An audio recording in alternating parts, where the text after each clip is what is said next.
간절히 기도 올려옵나이다. 아멘. 주의 이름으로 환영합니다. 사랑합니다. 축복합니다. 아멘. 다시 또 건강한 얼굴을 뵈니 반갑습니다. 우리 집사님도 반갑습니다. 사도 바울의 복중서신이 있죠. 에베소서, 빌립보서, 골로새서, 빌레몬서가 복중서신이고 사도 바울의 눈물의 서신이 있습니다. 세 편이 있는데 안타깝게도 첫 번째는 없어져 버렸고 두 번째는 고린도전서고 세 번째는 고린도후서입니다.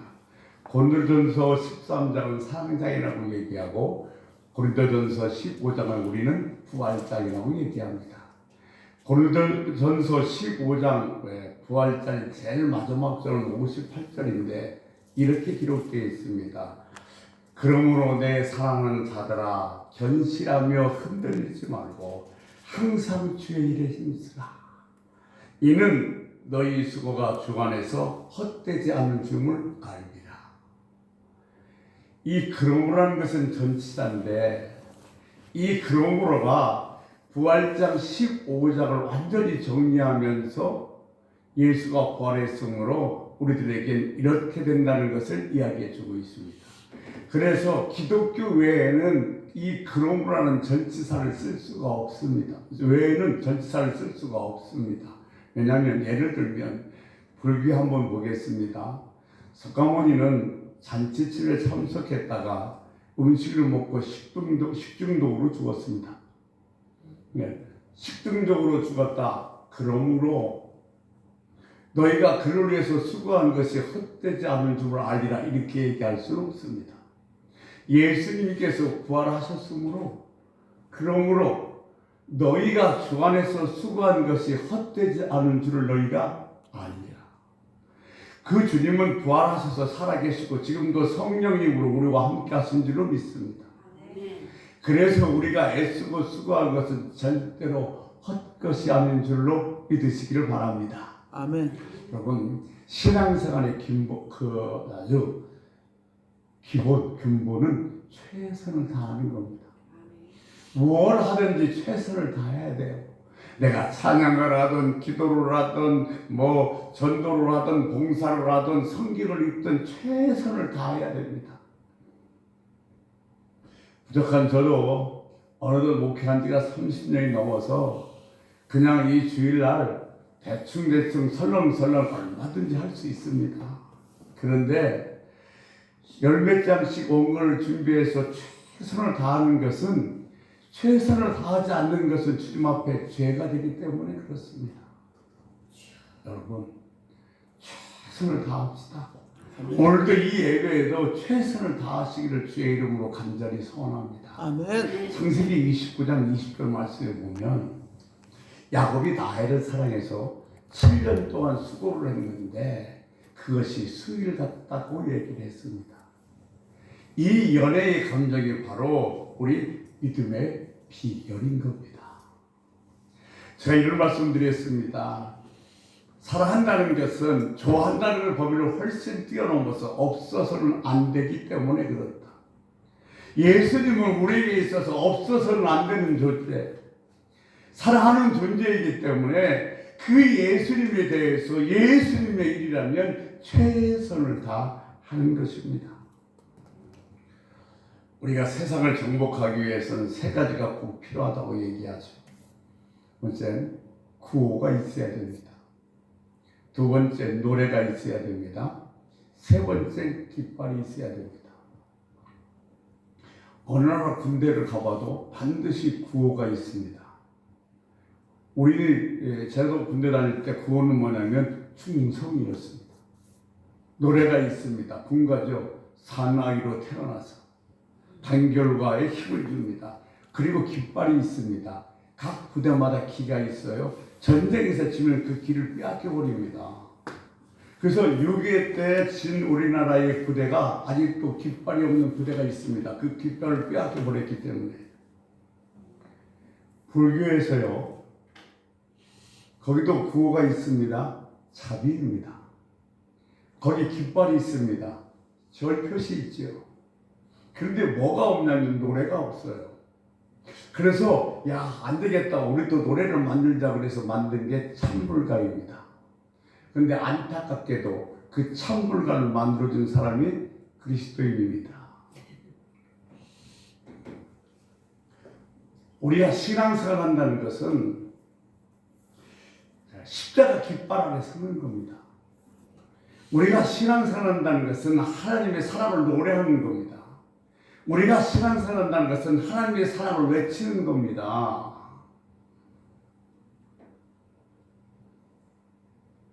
십자가가 우리들에게 외치는 건 딱 두 가지입니다. 너는 죄인이다. 네가 아무리 몸부림쳐도 너는 죄인이다. 또 하나는 이 죄에서 구원할 자는 오직 예수 그리스도밖에 없다. 이것이 십자가가 우리들에게 외치는 이야기입니다. 우리는 죄인의 이야기를 참 듣기 싫어합니다. 그죠?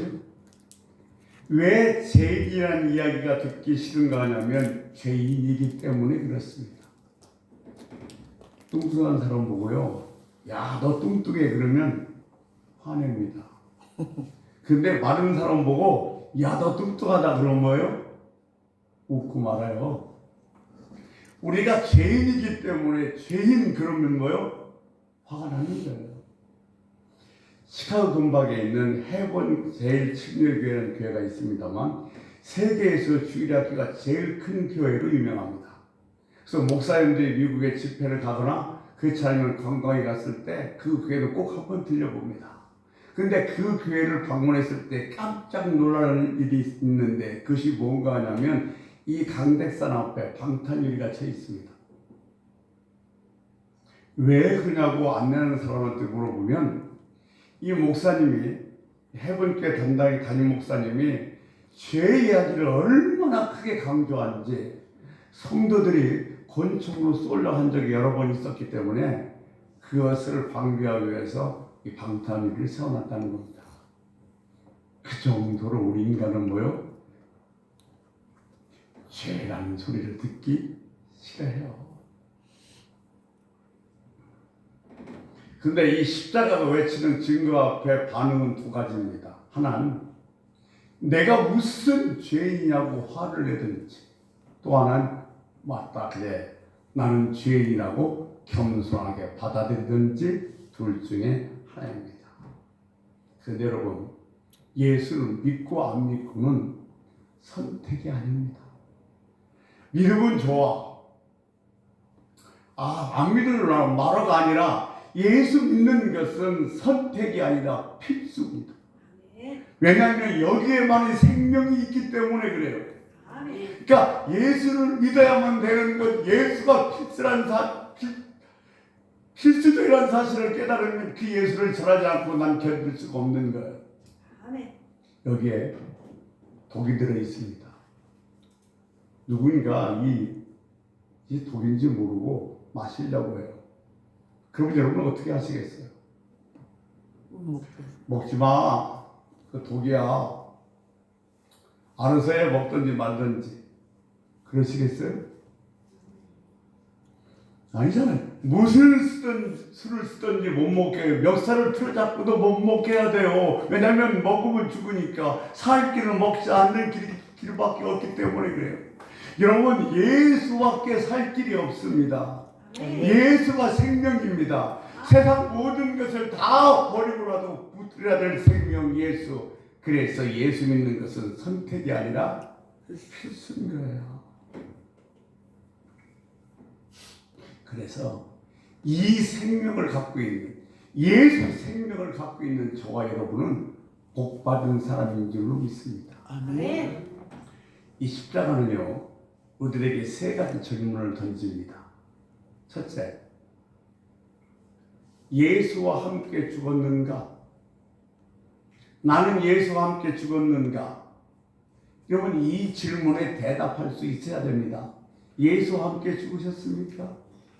이게 은혜로 내 자신이 죽음을 경험하는 것이 신앙의 시작이고 본질입니다. 무슨 얘기냐면 내가 예수를 믿기 시작할 때부터 이미 나는 그때 내가 예수 믿지 않았던 나는 죽은 거예요. 그것을 은혜로 경험하는 것이 신앙의 시작입니다.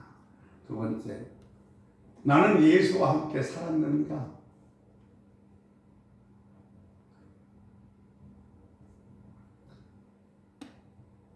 지금 이 순간 내 안에 있는 예수로 말미암아 나는 행복한가?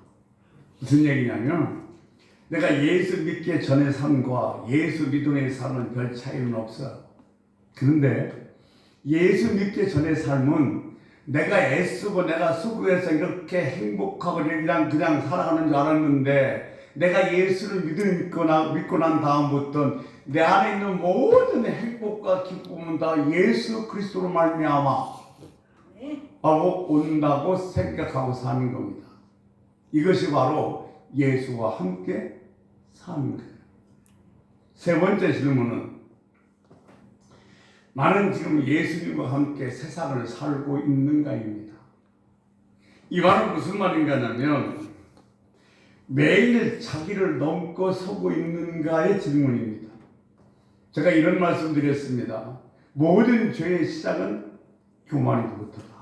근데 교만은 자기 중심이고 자기 사랑입니다. 신앙생활은 나와의 싸움입니다. 내 중심적이고 나만 살아보고 싶은 그것을 뛰어넘는 것, 그것이 바로 예수와 지금도 함께 살고 있다는 증거라는 겁니다.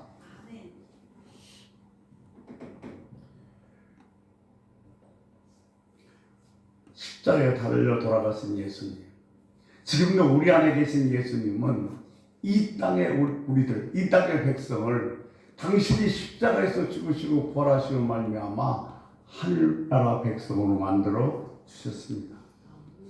하나님이 저와 여러분에게 정말로 좋은 걸 많이 주셨습니다. 그런데 그 주신 좋은 것 중에서 제일 좋은 것 하나를 꼽으라면 여러분 뭘 말씀할 수 있겠습니까? 하나님께서 우리에게 주신 제일 좋은 선물은 바로 믿음입니다. 믿음은 모든 것을 가능하게 하는 능력입니다. 아멘. 전기는 눈에 보이지 않습니다. 근데 그 전기로 말미암아 저 난방기가 돌아가는 것처럼 태양열은 보이지 않습니다. 그런데 그 열로 말미암아 우주가 자라는 것처럼 믿음은 보이지 않지만 나와 세상을 이기게 하는 힘이 바로 믿음인 겁니다. 믿음은 보이지 않지만 우리를 움직이고 세상을 움직이는 능력이 믿음입니다. 그래서 우리에게 정말 좋은 선물, 최고의 축복은 바로 믿음이라는 거예요. 신앙생활을 하면서 믿음이 없으면 아무것도 할 수 없습니다. 저는 이렇게 말씀드리고 싶어요. 믿음은 쌈짓돈이다. 뭘 하려면 돈이 있어야 하죠. 장사하고 싶어도 쌈짓돈이 있어야 돼요. 신앙생활에 우리의 쌈짓돈 종자는 믿음이라는 거예요. 칠레 산호세라는 곳에서 700m의 지하 갱도가 무너져서 33명이 갇혔습니다. 그런데 69일 만에 전원이 다 구출됐습니다. 놀라지도 않네요. 69일 만에 33명이 하나도 다친 사람이 없지. 근데 33명이 69일 만에 다 구출되는 말미암아 그때 칠레가 경기도 어렵고 상당히 좀 힘든 그 시간이었는데 많은 백성들에게 소망과 또 힘을 주었다는 거예요. 우리가 그 IMF 때인가요? 박세리 선수가 맨발의 투혼에서 LPG에서 우승했을 때에 온 국민에게 힘을 줬던 것처럼 그 칠레 탄광 붕괴 사건에서 33년 69일 만에 살아온 사건은 칠레 모든 국민들에게 힘이 됐습니다. 그런데 그들이 69일 만에 33명 전원이 살아서 구출될 수 있었던 원인은 뭔가 따져봤더니 믿음이었던 거예요.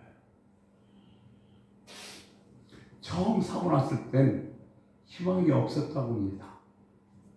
죽었는지 살았는지 생사도 알 수 없고 7m 갱도를 어떻게 해서 고쳐야 될지 아주 방법이 전혀 떠오르지 않았기 때문이죠. 그런데 탐천봉이라고 해서 이렇게 지하에다가 집어넣어서 무슨 그 전류 같은 게 반응이 오면 물체가 있나 사람이 있나 확인하고 있는데 17일 만에 계속 이렇게 좀 넣어서 탐복하고 있는데 탐복봉에 쪽지 하나가 따라 올라온 거예요. 우리는 살아있다. 그래서 그때서 회의를 시작해서 대형 부착비를 갖다가 작업하면서 그 갇힌 사람들을 구출하기 시작했습니다. 근데 그들은 땅속 700m에 있었지만은 그들이 숨을 쉬는 한 소망이 있다고 생각했다는 거예요. 그들은 거기에 있는 최고 지도자를 따라서 정해놓고 운동을 했고 정해놓고서 합심 기도를 했어요. 왜냐하면 그 7km 그 지하에서 우선 당분간 먹을 것은 있고 물은 있고 공기는 있다 할지라도 얼마나 두려웠겠습니까? 그 두려움을 이겨내기 위해서 같이 모여서 무릎 꿇고 합심으로 기도하기 시작했던 겁니다. 그들이 구출됐는데요.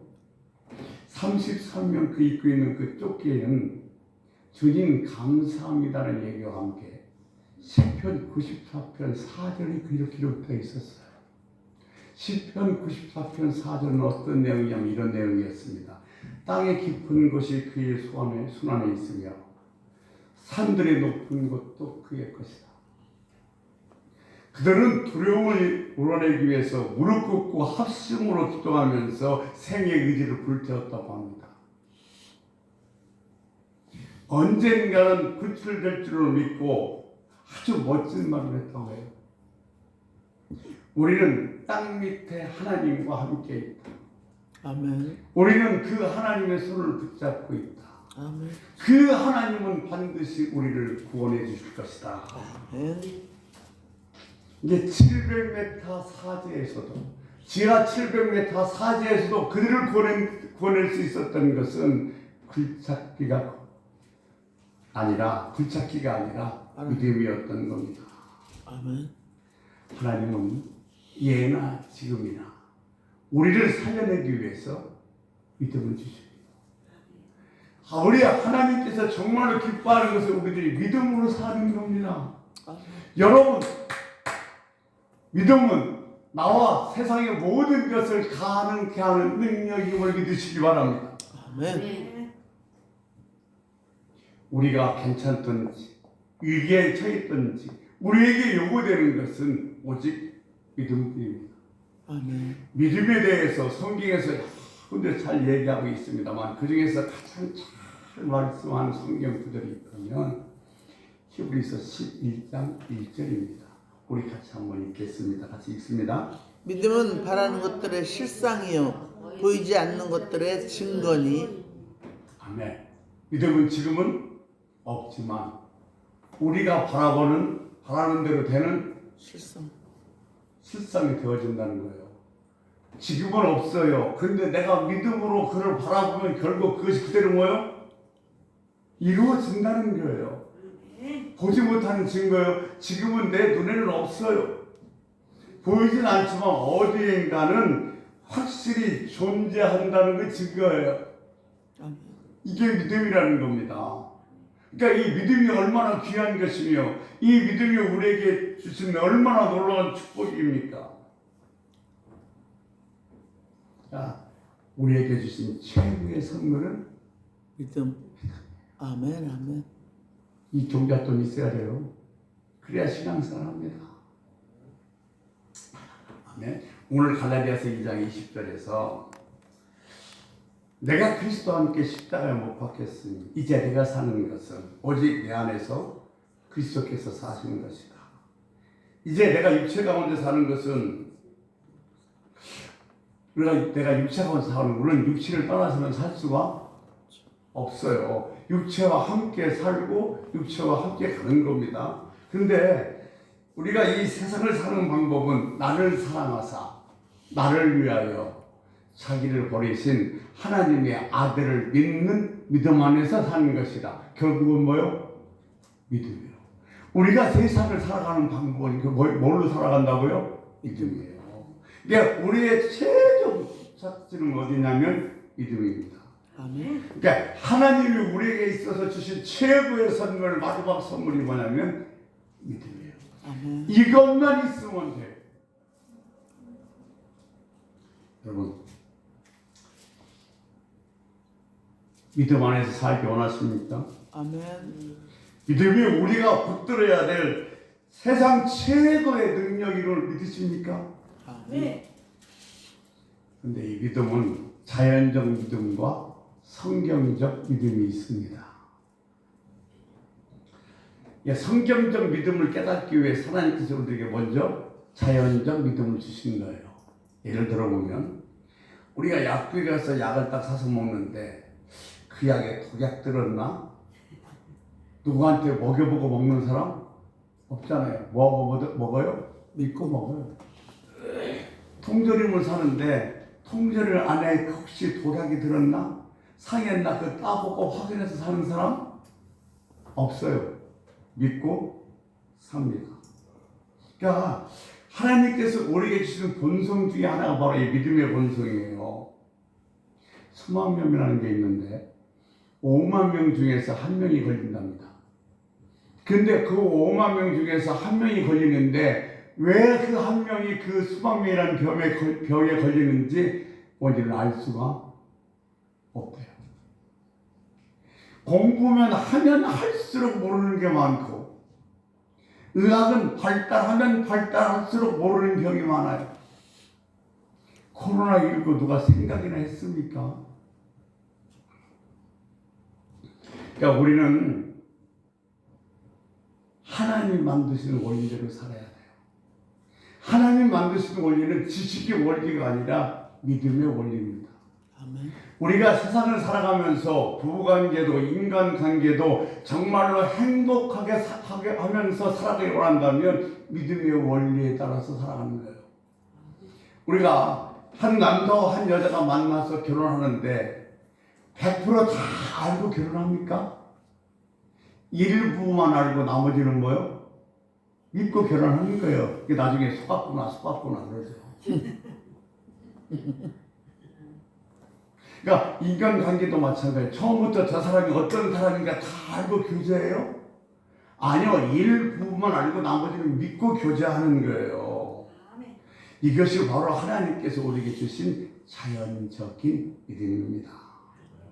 그러니까 우리는 믿음의 원리에 따라 살 수밖에 없어요. 두 번째, 성경적 믿음이라는 것은 우리 속에 하나님의 본성을 따라 믿는 거예요. 이게 하나님 자신을 믿는 겁니다. 하나님을 믿어야 성경적 믿음인 겁니다. 내 자신을 믿는 것을 소신이라고 얘기합니다. 그 다른 사람의 인격을 믿는 것을 신뢰라고 말합니다. 그런데 우리 성경적 믿음은 내 자신을 믿거나 다른 사람을 믿는 것이 아니라 하나님을 믿는 것이 성경적 믿음인 것입니다. 아멘. 그러면 질문 하나 던져봅시다. 우리는 어떤 하나님을 믿으십니까? 이제 내가 육체 가운데 사는 것은 나를 사랑하사 나를 위하여 자기를 버리신 하나님의 아들을 믿는 믿음 안에서 사는 것이다. 복잡하잖아요. 그냥 하나님을 믿는 믿음에서 사는 것이다. 그래도 별 상관이 없을 텐데 왜 하나님의 아들을 믿는 믿음으로 사는 것이라고 좀 복잡하고 힘들게 만들었을까요?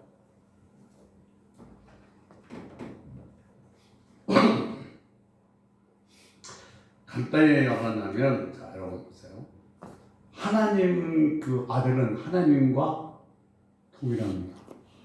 히브리 민족들의 그 민족성은 누구누구 아버지 누구누구 아들 그러면 그 아버지와 동일시하고 있습니다.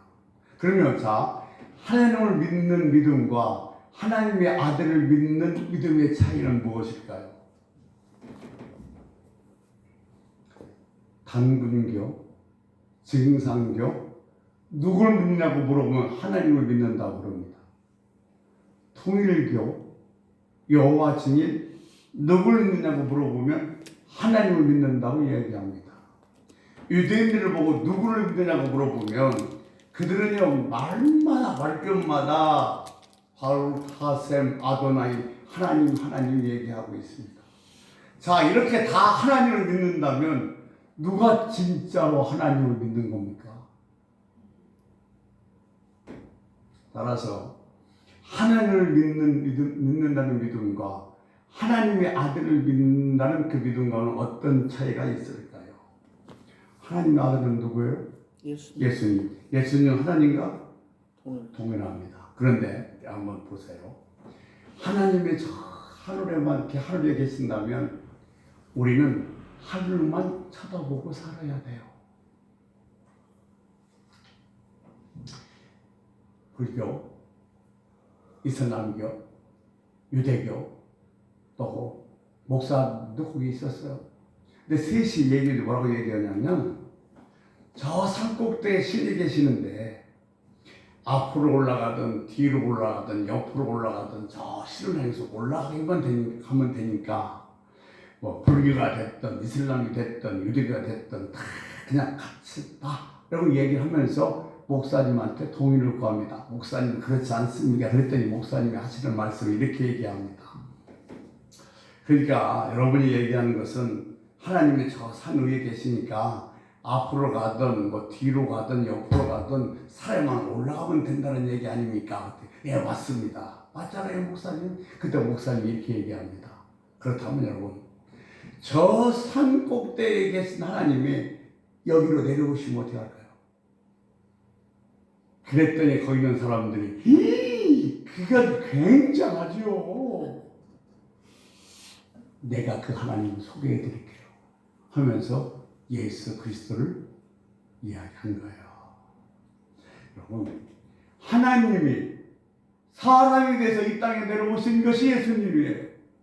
그래서 우리를 위해서 십자가에서 죽으셨어요. 그리고 부활하셨어요.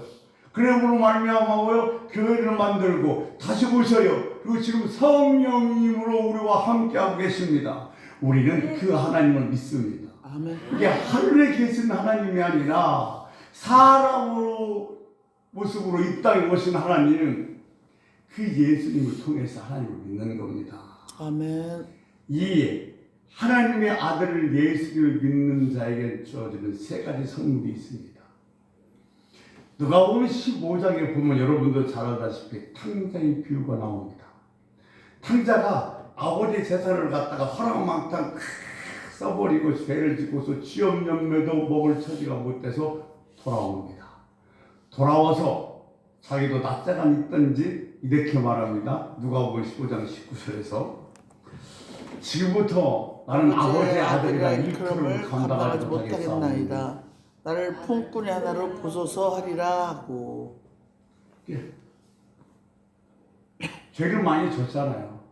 아들이랑 일컬음을 못 받겠다는 겁니다. 품꾼을 받아내. 그러니까 그 말을 들었던 아버지가 뭐라고 얘기하냐면 24절에서는 이렇게 얘기하고 있습니다. 같이 읽습니다. 이 내 아들은 죽었다가 다시 살아났으며 내가 잃었다가 다시 얻었노라 하니 그들이 즐거워하더라.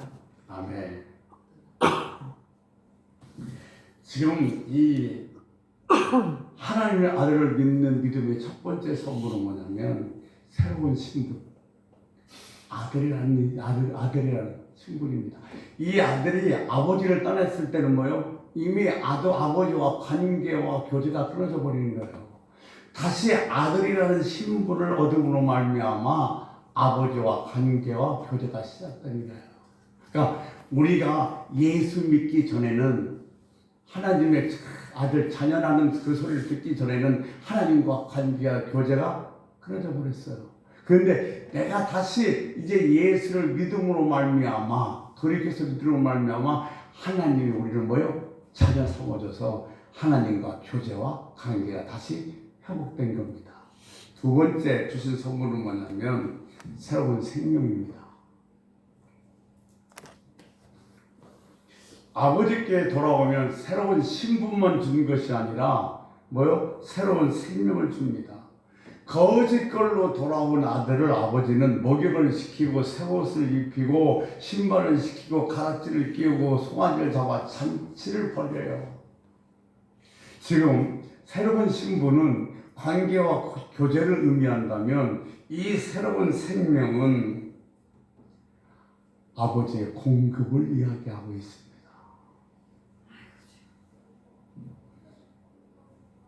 아들의 생명은 아버지가 뭐 하는 거예요?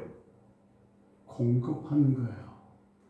아들의 그 신분이라는 것은 관계와 교제를 얘기하지만 아들의 생명은 아버지부터 받은 게 아버지의 공급을 얘기하는 겁니다. 우리가 예수를 믿으면 두 가지를 받습니다. 천국 받습니다. 천국 그리고 뭐요? 영원한 하나님의 생명입니다. 우리는 영원한 하나님의 생명을 누리고 사는 줄을 믿습니다.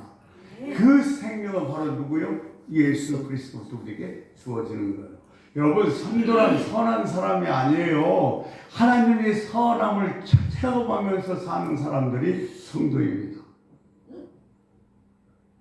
신분 속에는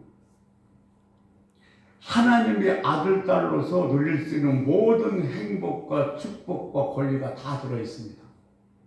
신분 속에 생명이 있고 생명은 신분 안에서 나옵니다. 세 번째, 새로운 소속입니다. 새로운 신분, 새로운 생명, 새로운 소속입니다. 집에 돌아온 아들은 이제부터 누구에게 속하냐면 아버지께 속합니다. 그러면 아버지께 속하면 오늘부터 아버지가 나의 모든 것을 책임지십니다. 하나님을 믿는 사람들은 하나님께 속한 줄을 믿습니다. 아멘. 아멘. 그래서 우리 모든 걸 누가 책임져 주세요? 하나님이 책임져 주십니다. 많은 사람들이 미국이라는 나라를 좋아하고 미국의 시민권을 따려고 합니다. 왜냐하면 미국의 시민권을 따면 미국의 대통령이 그 시민권을 딴 시민을 뭐요? 보호하기 때문에 그렇습니다. 우리가 뉴스에도 자주 봅니다만 저 팔레스타인이나 아니면 해적들에게 미군 한 사람이 다 잡히면 수백만 달러를 지급하고라도 단 한 사람을 위해서라도 전 세계를 보내서 그 미국 시민을 구하는 게 미국 대통령, 미국 정부입니다. 미국 대통령도 그렇게 자기 나라 시민을 보호하고 지키는데 하물며 하나님께서 하나님의 자연을 지키고 보호하지 아니하시겠습니까? 아멘. 그래서 우리는 우겨싸임을 당해도 반드시 구해주십니다. 아멘. 천사를 보내서라도 구해주십니다. 아멘. 모든 질병에서도 반드시 고쳐주십니다. 아멘. 왜? 하나님이 우리는 하나님께 소속된 사람들이기 때문에. 여러분, 하나님의 아들이 이 세상을 이기지 않으면 누가 이 세상을 이기면서 살 수 있겠습니까? 하나님의 아들인 예수 그리스도의 자녀가 되고 예수 그리스도의 생명을 얻게 되고 또 그리고 하나님께 소개되기 때문에 우리는 날마다 이런 고백을 해야 되는 겁니다. 이제 내가 육체 가운데 사는 것은 나를 사랑하사 나를 위하여 자기를 보내신 하나님의 아들을 믿는 믿음 안에서 사는 것이다. 아멘. 그래서 긍휼을 입은 우리 육체 가운데 사는 겁니다. 이게 바로 믿음 안에 사는 거예요. 아멘. 우리는 세상에서 예수의 몸으로 삽니다. 아멘. 네, 자 보세요. 교회에서 예수와 하나가 돼서 예수의 몸인 교회를 세우고 또 공동체를 이루고 그 다음에 예수의 몸을 먹고 말씀은 예수님을 먹고 그 다음에 예수의 분신이 되어서 세상에 나가는 거예요. 그러니까 우리가 세상에 나갈 땐 뭐냐면 예수의 몸이 돼서 나가는 겁니다. 그래서 신앙생활을 한다는 것은 세상에서 예수를 재현시키는 거예요. 나를 보고 세상 사람들이 예수가 어떤 분인지를 알게 하는 거예요. 그게 바로 예수의 몸으로 세상에 나가는 우리들의 모습인 줄로 믿습니다. 아멘. 요한복음 20장 21절 말씀을 보면 이렇게 기록되어 있죠. 다시 한번 읽을게요. 예수께서 또 이르시되 너에게 평강이 있을지어다. 아버지께서 나를 보내신 것 같이 나도 너희를 보내노라. 이게 부활하신 주님이 제일 먼저 하신 말씀이에요. 아버지께서 나를 아버지의 몸으로 세상에 보내는 것처럼 나도 너희를 내 몸으로 세상에 보내신다는 거예요. 그러니까 우리가 세상에 살 때는 누구의 몸으로 사는 거예요? 예수의 몸으로 사는 거예요. 그래서 세상에서 예수를 재현시켜야 되는 겁니다. 그것이 신앙생활이고 그것이 성도의 모습인 줄로 믿습니다. 아멘. 그런데요, 성경에 나타난 사람들의 특징은 뭐냐면 몸으로 일한다는 거예요. 아브라함, 이삭, 야곱 다 뭐였어요? 목동이었어요. 엘리사 소로 밭을 갈아서 일했던 거예요. 그리고 기도원 포도특집에서 일을 했어요. 아모스 뽕나무 재배했어요. 그리고 주님이 제자들 때 대부분 바다에서 고기 잡는 어부였어요. 바울과 브리스길라 아굴라는 천막을 지으면서 선교 활동을 했어요. 하나님께서 우리가 세상에서 일하도록 몸으로 세상에 보내신 줄을 믿습니다. 그러니까 예수님이 하나님의 몸으로 이 땅에 오신 것처럼 우리도 예수의 몸으로 세상을 보내셨습니다. 그래서 우리는 세상에서 뭘로 살아야 되느냐? 예수의 몸으로 사는 거예요.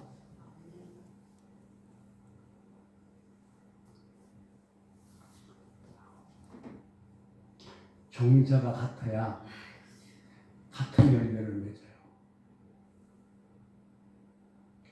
그렇지 않아요? 맞아요. 맞으면 끄떡끄떡이라고 합시다. 그죠? 종자가 같아야 같은 열매를 맺어요. 마찬가지로 내 안에 그 심겨진 생명이 예수 그리스도의 생명이라면 나는 그 예수 그리스도의 생명과 일치한 것을 재생해내면서 살아야 돼. 내 안에 심겨진 생명이 예수 그리스도의 생명이라면 내 삶에서 모든 열매는 예수 그리스도와 일치한 열매를 맺고 살아야 된다는 겁니다. 그것이 성도의 삶이고 신앙생활인 줄로 믿습니다. 아멘. 우리 기도합시다. 하나님, 나를 예수의 몸으로 세상에 보내셨습니다. 예수의 몸으로 세상에서 예수를 재현하는 삶을 살게 해달라고 우리 주여 한번 부르고 통성으로 기도하다가 자연스럽게 마무리하겠습니다. 주여 한번 부르시겠습니다. 주여! 아버지 하나님, 새로운 생명을 주시고 새로운 후손을 만들어 주셔서 우리와 함께하며 우리와 교제하며 우리들의 영혼을 어떤 것에서 우리를 다 구해주시고 나와 함께하시는 하나님 감사합니다. 하나님께서 하나님의 몸으로 예수님을 이 땅에 보내셨던 예수님이 우리는 예수의 몸으로 세상에 보냈습니다. 예수를 재현하는 삶을 살라고 했어요. 아버지 날마다 우리의 삶에서 내 모습에서 예수를 볼 수 있도록 예수를 재현하는 삶을 살 수 있도록 성령님 함께 하시고 도와주시옵소서. 감사합니다. 예수님